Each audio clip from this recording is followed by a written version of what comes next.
ಕೆಲವೊಂದು ಹಿಂದೂ ಮನೆಗಳು ಇದಾವೆ ಒಡಿ ಅಂತಂದು ಹೇಳ್ತಾ ಇದ್ದಾರೆ. ನಮ್ಮ ಸಮಾಜದ ಯುವಕರನ್ನು ಕರೆದು ಬುದ್ಧಿವಾದ ಹೇಳಿ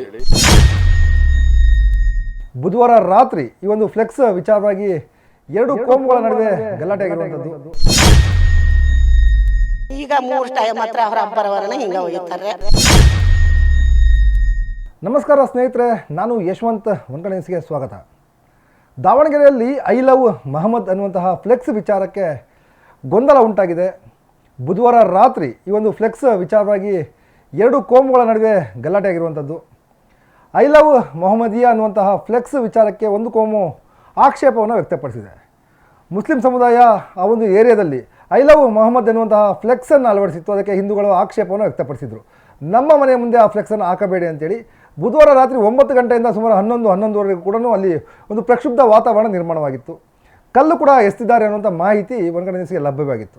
ಈಗಾಗಲೇ ಈ ಪ್ರಕರಣಕ್ಕೆ ಸಂಬಂಧಪಟ್ಟಂತೆ ಏನು ನಿನ್ನೆ ಗಲಾಟೆ ಆಗಿತ್ತು, ಗಲಾಟೆಗೆ ಸಂಬಂಧಪಟ್ಟಂತೆ ಸುಮಾರು ಒಂದು 100-120 ಜನರ ವಿರುದ್ಧ FIR ದಾಖಲಾಗಿದೆ. ದಾವಣಗೆರೆಯ ಆಜಾದ್ ನಗರ ಪೊಲೀಸ್ ಸ್ಟೇಷನಲ್ಲಿ ಒಂದು ಸುಮಾರು 100-120 ಜನರ ವಿರುದ್ಧ FIR ದಾಖಲಾಗಿದೆ. ಅದ್ರ ಬಗ್ಗೆ ವಂಕಣೆ ನ್ಯೂಸ್ ಸುದ್ದಿಯನ್ನು ಬ್ರೇಕ್ ಮಾಡ್ತಾ ಇದೆ. Yes, let's break.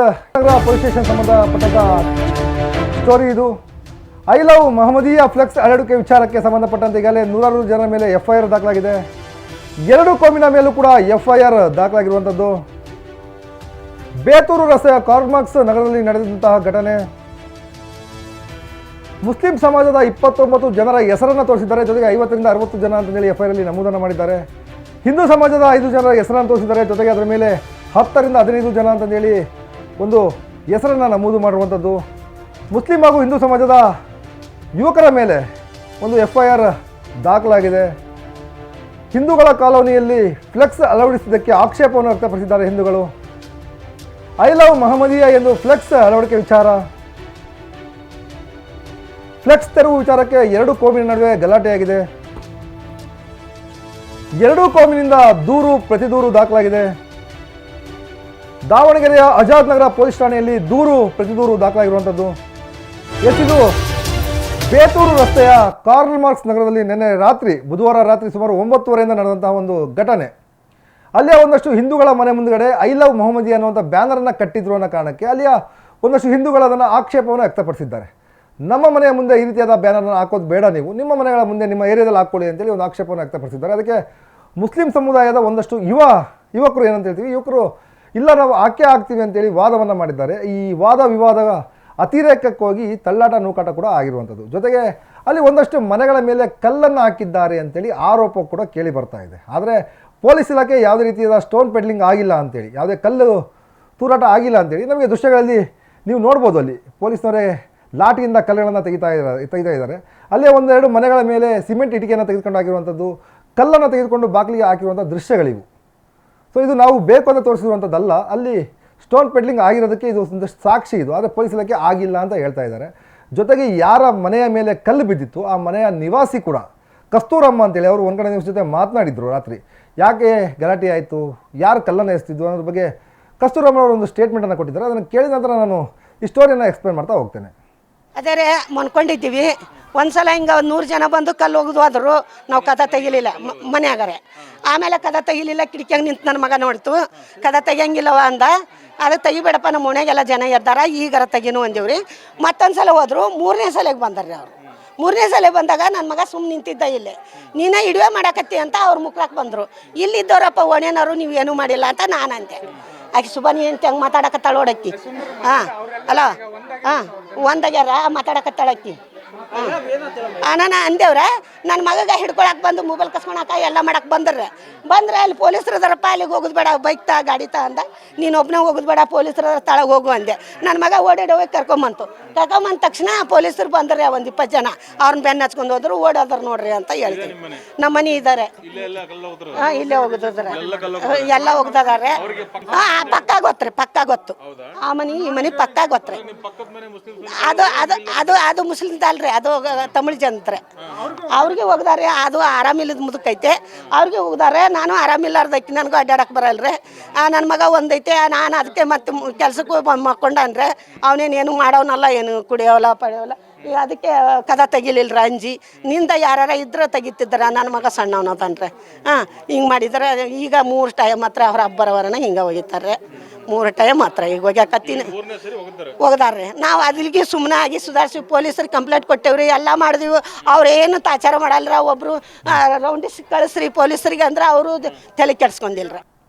S, Karl marks ನಗರದ ನಿವಾಸಿ ಕಸ್ತೂರಮ್ಮ ಒಂದು ಹೇಳಿಕೆಯನ್ನು ಕೊಟ್ಟಿದ್ದಾರೆ. ಕಲ್ಲು ತೂರಾಟ ಯಾವ ರೀತಿ ಆಯಿತು, ಕಲ್ಲನ್ನು ಯಾರು ಬಂದು ಎಸೆದರು ಅಂತೇಳಿ ಒಂದು ಹೇಳಿಕೆಯನ್ನು ಕೊಟ್ಟಿದ್ದಾರೆ.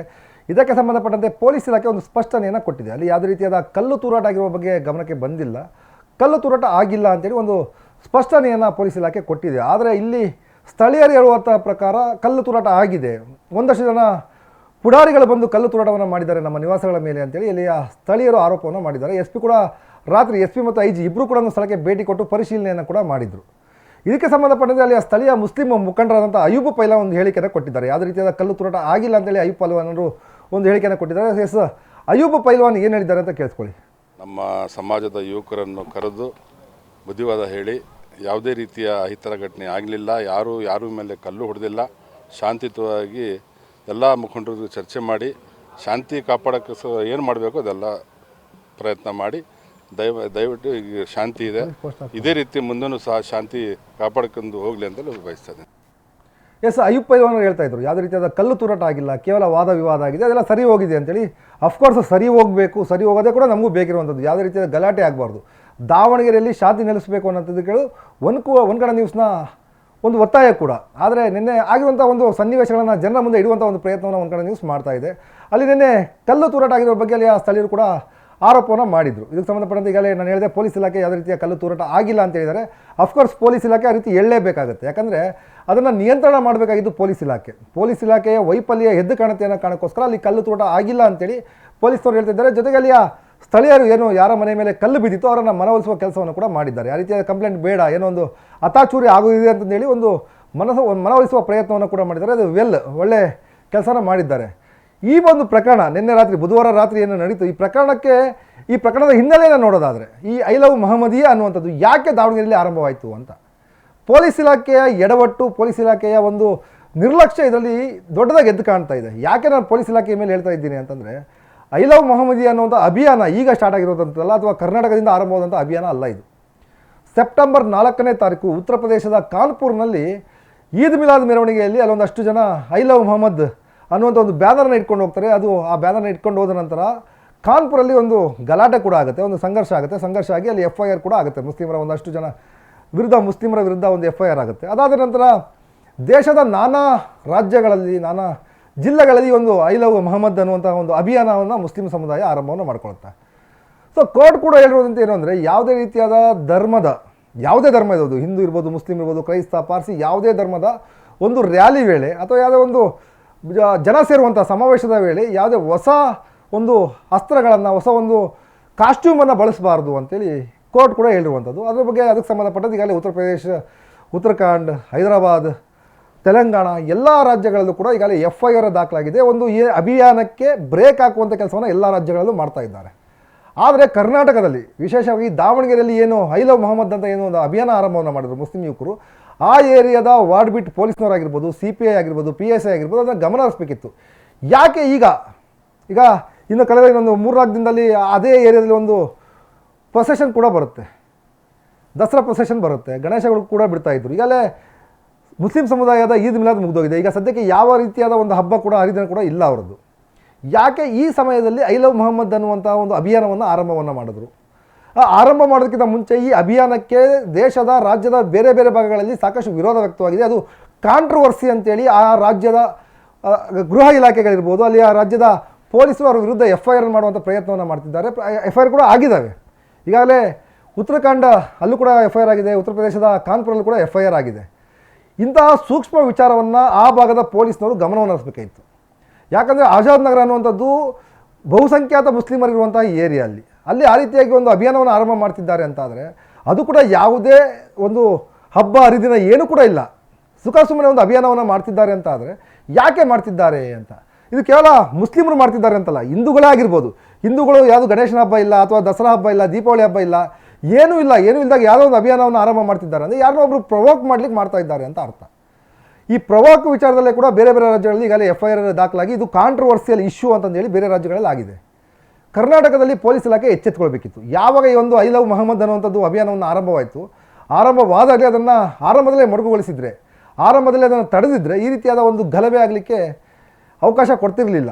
ಯಾವಾಗ ಪೊಲೀಸ್ ಇಲಾಖೆ ನಿರ್ಲಕ್ಷ್ಯವನ್ನು ಮಾಡಿದೆ, ಆಗ ಅಲ್ಲಿಯ ಯುವಕರು ಪ್ರತಿಯೊಂದು ಮನೆ ಮನೆ ಬಾಗಿಲಿಗೂ ಸಾರ್ವಜನಿಕ ಬೋರ್ಡ್ಗಳಿಗೂ, ಅಲ್ಲಿ ನೋಡ್ಬೋದು ಆ ಬೋರ್ಡ್ ಏನಿದೆ ಅದು ಬೋರ್ಡ್ ಸಾರ್ವಜನಿಕ ಸ್ಥಳ, ಅದು ಆ ಬೋರ್ಡಿಗೂ ಕೂಡ ಐ ಲವ್ ಮೊಹಮ್ಮದಿ ಅಂತ ಹಾಕ್ಕೊಂಡಿದ್ದಾರೆ. ಎಸ್, ಅಫ್ಕೋರ್ಸ್ ಅವ್ರ ಮನೆ ಮುಂದ್ಗಡೆ ಹಾಕ್ಕೊಳ್ಳಿ, ಅವರ ಮಸೀದಿಯ ಮುಂದ್ಗಡೆ ಹಾಕ್ಕೊಳ್ಳಿ, ಯಾರು ಕೂಡ ಅಭ್ಯಂತರ ಇಲ್ಲ ಅಲ್ಲಿ.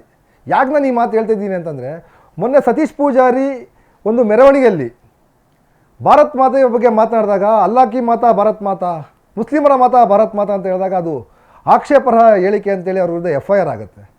ಯಾರೇ ಆಗಿರಲಿ, ಹಿಂದೂ ಆಗಿರಲಿ, ಮುಸ್ಲಿಂ ಆಗಿರಲಿ, ಕ್ರೈಸ್ತರಾಗಿರಲಿ, ಯಾರೇ ಆಗಿರಲಿ, ಒಂದು ಕೋಮಿನ ವಿರುದ್ಧ ಯಾರನ್ನೋ ಪ್ರವೋಕ್ ಮಾಡಲಿಕ್ಕೆ ಆ ರೀತಿಯಾದ ಹೇಳಿಕೆಗಳನ್ನು ಕೊಟ್ಟಾಗ, ಆ ರೀತಿಯಾದ ಬ್ಯಾನರ್ಗಳನ್ನು ಹಾಕಿದಾಗ ಪೊಲೀಸ್ ಇಲಾಖೆ ಮುನ್ನೆಚ್ಚರಿಕೆಯಿಂದ ಕ್ರಮವನ್ನು ಕೈಗೊಳ್ಳಬೇಕಾಗತ್ತೆ. ಒಂದು ವೇಳೆ ಪೊಲೀಸ್ ಇಲಾಖೆ ಮುನ್ನೆಚ್ಚರಿಕೆಯಿಂದ ಯಾವ ಕಾರಣಕ್ಕೋಸ್ಕರ ಈ ಒಂದು ಐ ಲವ್ ಮೊಹಮ್ಮದ್ ಅನ್ನುವಂಥ ಅಭಿಯಾನವನ್ನು ಆರಂಭ ಮಾಡಿದ್ದೀರಿ, ಯಾರನ್ನು ಕೇಳಿ ಆರಂಭವನ್ನು ಮಾಡಿದ್ದೀರಿ ಅಂತಂದೇಳಿ ಪ್ರಶ್ನೆ ಮಾಡಿದರೆ, ಆರಂಭದಲ್ಲೇ ಇದನ್ನು ತೆರವುಗೊಳಿಸುವಂಥ ಕೆಲಸವನ್ನು ಮಾಡಿದರೆ ಬಹುಶಃ ಈ ಮಟ್ಟಕ್ಕೆ ಬರ್ತಾ ಇರಲಿ ಅಂತ ನನಗಾದ್ರೂ ಅನಿಸುತ್ತೆ. ಈ ಬಗ್ಗೆ ಈಗಾಗಲೇ ಸುಮಾರು 100-120 ಜನರ ಮೇಲೆ FIR ಆಗಿದೆ. ಆರೋಪ ಮತ್ತು ಪ್ರತ್ಯಾರೋಪ ಅಂದರೆ ದೂರು ಮತ್ತು ಪ್ರತಿದೂರು ಎರಡೂ ಕೂಡ ಆಜಾದ್ನಗರ ಪೊಲೀಸ್ ಸ್ಟೇಷನ್ ವ್ಯಾಪ್ತಿಯಲ್ಲಿ ಆಗಿರುವಂಥದ್ದು. ಈ ಐ ಲವ್ ಮೊಹಮ್ಮದ್ ಅನ್ನುವಂಥ ಅಭಿಯಾನವನ್ನು ಯಾರು ಆರಂಭ ಮಾಡಿದರು, ಯಾಕೆ ಆರಂಭ ಮಾಡಿದ್ರು ಅನ್ನೋದನ್ನು ಪೊಲೀಸ್ ಇಲಾಖೆ ತನಿಖೆಯನ್ನು ಮಾಡಬೇಕಾಗತ್ತೆ. ಇನ್ನು 4-5 ದಿನಗಳಲ್ಲಿ ಅಲ್ಲಿ ಪ್ರೊಸೆಷನ್ ಕೂಡ ಬರುತ್ತೆ, ದಸರಾ ಮೆರವಣಿಗೆ ಬರುತ್ತೆ. ಇನ್ನು ದಾವಣಗೆರೆಯಲ್ಲಿ ಇನ್ನೂ ಸಾಕಷ್ಟು ಗಣೇಶಗಳನ್ನು ಬಿಡುವಂತಹ ಒಂದು ಸನ್ನಿವೇಶ ಕೂಡ ಇದೆ. ಇಂತಹ ಸಂದರ್ಭದಲ್ಲಿ ಈ ರೀತಿಯಾದ ಗಲಭೆಗೆ ಅವಕಾಶ ಮಾಡಿಕೊಡಬಾರ್ದು. ಯಾರೇ ಆಗಿರಲಿ, ನಾನು ಹೇಳ್ತಾ ಇದ್ನಲ್ಲ, ಅಲ್ಲಿ ಯಾರೋ ಮುಸ್ಲಿಮರ ಮನೆ ಮುಂದೆ ಹಾಕ್ಕೊಂಡಿದ್ರೆ ಯಾರು ಬಹುಶಃ ಹಿಂದೂಗಳೋಗಿ ಪ್ರಶ್ನೆ ಮಾಡ್ತಾ ಇರಲಿಲ್ಲ ಅನಿಸುತ್ತೆ. ಯಾವಾಗ ಹಿಂದೂಗಳ ಮನೆ ಮುಂದೆ ಬಂದು ಒಂದು ಐ ಲವ್ ಮೊಹಮ್ಮದ್ ಅಂತ ಹಾಕ್ಕೊಂಡ್ರು, ಆಗ ಸಹಜವಾಗೇ ಪ್ರಶ್ನೆಯನ್ನು ಮಾಡಿದ್ದಾರೆ. ಇದು ಕೂಡ ಅಲ್ಲಿ ಯಾರೋ ಒಂದಷ್ಟು ಜನ ಪುಂಡರು, ಎಲ್ಲ ಮುಸ್ಲಿಮರು ಅಂತಲ್ಲ, ಒಂದಷ್ಟು ಜನ ಪುಂಡರು, ಹಿಂದೂಗಳಲ್ಲಿ ಯಾವ ರೀತಿ ಪ್ರವೋಕ್ ಮಾಡಲಿಕ್ಕೆ ಅಂತ ಒಂದಷ್ಟು ಜನ ಇರ್ತಾರೆ, ಅದೇ ರೀತಿ ಮುಸ್ಲಿಂ ಸಮಾಜದ ಒಂದಷ್ಟು ಜನ ಪ್ರವೋಕ್ ಮಾಡಲಿಕ್ಕೆ, ಯಾರನ್ನೋ ಆ ಕೋಮನ್ನು ಕದಡಲಿಕ್ಕೆ, ಕೋಮು ಸೌಹಾರ್ದತೆಯನ್ನು ಹಾಳು ಮಾಡಲಿಕ್ಕೆ ಹಿಂದೂಗಳ ಮನೆ ಮುಂದೆ ಹೋಗಿ ಒಂದು ಬ್ಯಾನರ್ನ ಹಾಕುವಂಥ ಪ್ರಯತ್ನವನ್ನು ಮಾಡಿದ್ದಾರೆ ಅಂತ ಹೇಳ್ಬೋದು. ಸೊ ಇದ್ರ ಬಗ್ಗೆ ಈಗಾಗಲೇ ಪೊಲೀಸರು FIR ಅನ್ನು ದಾಖಲು ಮಾಡ್ಕೊಂಡಿದ್ದಾರೆ. ಮುಸ್ಲಿಮರ ವಿರುದ್ಧ ಸುಮಾರು ಒಂದು 70-80 ಜನ ಮುಸ್ಲಿಮರ ವಿರುದ್ಧ, ಒಂದು 15-20 ಜನ ಹಿಂದೂಗಳ ವಿರುದ್ಧ FIR ಅನ್ನು ಮಾಡ್ಕೊಂಡಿದ್ದಾರೆ. ಆ FIR ಅನ್ನು ಮಾಡಿಕೊಂಡು ಅವರಿಗೆ ತಕ್ಕ ಶಿಕ್ಷೆ ಆಗಬೇಕು. ಅಂದರೆ ಯಾರು ತಪ್ಪನ್ನು ಮಾಡಿದ್ದಾರೆ, ಇದರಲ್ಲಿ ಯಾರು ಈ ಒಂದು ಇಡೀ ಗಲಾಟೆಗೆ ಕಾರಣಕರ್ತರು, ಯಾರು ಕ್ರಿಯೆಗೆ ಪ್ರತಿಕ್ರಿಯೆ ಇರುತ್ತೆ, ಯಾರು ಕಾರಣಕರ್ತರು, ಅವ್ರ ವಿರುದ್ಧ ಕಠಿಣ ಕ್ರಮವನ್ನು ತೆಗೆದುಕೊಂಡ್ರೆ ದಾವಣಗೆರೆಯಲ್ಲಿ ಬಹುಶಃ ಇಂತಹ ಘಟನೆಗಳು ಕಡಿಮೆ ಆಗ್ತಾ ಹೋಗುತ್ತೆ. ನಿಮಗೆಲ್ಲ ನೆನಪಿರ್ಬೋದು, 2024ರಲ್ಲೂ ಕೂಡ ಇದೇ ಗಣೇಶ ವಿಸರ್ಜನೆ ಸಂದರ್ಭದಲ್ಲಿ ಅದೇ ಏರಿಯಾದಲ್ಲಿ ಬೇತೂರು ವ್ಯಾಪ್ತಿಯಲ್ಲಿ ಒಂದು ಗಲಾಟೆ ಆಗಿತ್ತು. ಆಗಲೂ ಕೂಡ ಕಲ್ಲು ತೂರಾಟ ಆಗಿತ್ತು, ಸಾಕಷ್ಟು ಸಮಸ್ಯೆ ಆಗಿತ್ತು. ಆಗಲೂ ಕೂಡ ಪೊಲೀಸ್ ಇಲಾಖೆ ಏನೂ ಆಗಿಲ್ಲ ಅಂತ ಹೇಳಿತ್ತು. ಯಾಕಂದರೆ ಅದು ಆಗಿಲ್ಲ ಅಂತ ಹೇಳಲೇಬೇಕು. ಪೊಲೀಸ್ ಇಲಾಖೆ ಆಗಿದೆ ಅಂತ ಹೇಳಿದ್ರೆ ಅವರ ಫೇಲ್ಯೂರ್ನ ಅವರೇ ಒಪ್ಕೊಂಡಂಗೆ ಆಗುತ್ತೆ. ಈಗಲೂ ಕೂಡ ಕಲ್ಲು ತೂರಾಟ ಆಗಿಲ್ಲ ಅಂತ ಪೊಲೀಸ್ ಇಲಾಖೆ ಹೇಳಿದೆ, ಅದು ಅವರ ವರ್ಷನ್. ಆದರೆ ಅಲ್ಲಿ ಕಲ್ಲು ತೂರಾಟ ಆಗಿರೋಕ್ಕೆ ಸಾಕ್ಷಿ ಇದೆ. ಸೆಂಟ್ರಲ್ ಇಂಟೆಲಿಜೆನ್ಸಿ ಕೂಡ, ಕೇಂದ್ರ ಗುಪ್ತಚರ ಇಲಾಖೆ ಕೂಡ ಅಲ್ಲಿ ಕಲ್ಲು ತೂರಾಟ ಆಗಿದೆ ಅಂತಂದೇಳಿ ವರದಿಯನ್ನು ಮಾಡಿದೆ. ರಾಜ್ಯ ಗುಪ್ತಚರ ಇಲಾಖೆ ಮಾಡಿಲ್ಲ, ರಾಜ್ಯ ಪೊಲೀಸರು ಮಾಡಿಲ್ಲ. ಸೊ ಅದು ಅವರವರ ವೈಯಕ್ತಿಕ ವಿಚಾರಗಳು ಅಥವಾ ಅವರ ಮೇಲಿನ ಆರೋಪಗಳನ್ನು ಸರಿಸಲಿಕ್ಕೆ ಈ ರೀತಿಯಾದ ಒಂದು ಹೇಳಿಕೆಯನ್ನು ಕೊಟ್ಟಿದ್ದಾರೆ. ಇದು ದಾವಣಗೆರೆಯಲ್ಲಿ ರಿಪೀಟ್ ಆಗಬಾರ್ದು ಅಂತಾದರೆ, ಯಾವುದೇ ಏರಿಯಾಗಳಾಗಿರಲಿ, ಮುಸ್ಲಿಮರ ಏರಿಯಾ ಆಗಿರಲಿ ಅಥವಾ ಹಿಂದೂಗಳ ಏರಿಯಾ ಆಗಿರಲಿ, ಎಲ್ಲೂ ಕೂಡ ರಿಪೀಟ್ ಆಗಬಾರ್ದು. ದಾವಣಗೆರೆ ಶಾಂತಯುತವಾಗಿರಬೇಕು, ಸೌಹಾರ್ದತೆಯಿಂದ ಇರಬೇಕಂತಾದರೆ ಪೊಲೀಸರು ನಿಜಕ್ಕೂ ಇವರ ವಿರುದ್ಧ ಕಠಿಣವಾದ ಕ್ರಮವನ್ನು ತೆಗೆದುಕೊಳ್ಬೇಕಾಗುತ್ತೆ. ಅದರ್ವೈಸ್ ಮತ್ತೆ ಅವರು ಮಾಡುವ ನಿರ್ಲಕ್ಷ್ಯ ಆಗುತ್ತಿದ್ದು. ಸೊ ಇದು ಒಂದು ಕಡೆ ನ್ಯೂಸ್ನ ಬ್ರೇಕಿಂಗ್ ನ್ಯೂಸ್. ಸುಮಾರು ಈ ಪ್ರಕರಣಕ್ಕೆ ಸಂಬಂಧಪಟ್ಟಂತೆ 60-70 ಜನ ಮುಸ್ಲಿಂ ಹಾಗೂ 15-20 ಜನ ಹಿಂದೂಗಳ ವಿರುದ್ಧ FIR ಆಗಿದೆ. ಅವರ ವಿರುದ್ಧ ತನಿಖೆಯನ್ನು ಕೂಡ ಮಾಡ್ತಿದ್ದಾರೆ. ಯಾರ ಹೆಸರುಗಳನ್ನು ಆ್ಯಡ್ ಮಾಡ್ತಾ ಹೋಗಬೇಕಾಗುತ್ತೆ. ಅಂದರೆ ಇದು ನೆನ್ನೆ ವೀಡಿಯೋಗಳಲ್ಲಿ ಇದ್ದರೂ ಆ ಎಲ್ಲ ಹೆಸರುಗಳನ್ನು ವೀಡಿಯೋ ಮಾಡ್ತಾ ಇದ್ದಾರೆ. ಆ ಹೆಸರುಗಳನ್ನು ತೆಗೆದುಕೊಂಡು FIR ಹೆಸರುಗಳನ್ನು ಆ್ಯಡ್ ಮಾಡ್ತಾ ಹೋಗ್ತಾ ಇದ್ದಾರೆ. ಎಸ್, ಈ ಪ್ರಕರಣಕ್ಕೆ ಸಂಬಂಧಪಟ್ಟಂತೆ ನೆಕ್ಸ್ಟ್ ಏನೆಲ್ಲ ಅಪ್ಡೇಟ್ ಇರುತ್ತೆ ಎಲ್ಲರೂ ಕೂಡ ಒಂದು ಕಡೆ ನ್ಯೂಸಲ್ಲಿ ಕೊಡ್ತಾ ಹೋಗ್ತೀವಿ. ಎಲ್ಲರಿಗೂ ನೋಡ್ತಾ ಇರಿ ಒಂದು ಕಡೆ ನ್ಯೂಸ್.